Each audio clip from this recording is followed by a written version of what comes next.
వచ్చింది. Wow, congratulations. అందుకే పెళ్లి చేసుకున్నా తెలిసిన. మరి మన పెళ్లి గురించి మీ ఇంట్లో అమ్మకు చెప్పావా? ఏం మాట్లాడుతున్నావు పూజ?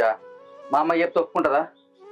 ఇగో అవన్నీ తర్వాత చూసుకుంటా గానీ మనం పెళ్లి చేసుకుందాంపా. నాకు తెలిసిన అంకుల్ వస్తున్నారు, మనకు పెళ్లి పెద్దగా ఉండాలని చెప్పేసి రమ్మని చెప్పాను నేను. అంకుల్ ఎవరు? అంటే మా ఇంటి పక్కన ఉంటారు. మనకేం ప్రాబ్లం కాదు కదా? అదేం లేదు, ప్రాబ్లం ఏం కాదు. ఓకే.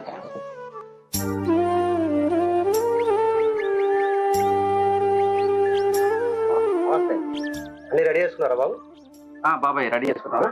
మా ఫ్రెండ్ వస్తున్నాడు, మా ఫ్రెండ్ చెప్పి. సరే అన్నాక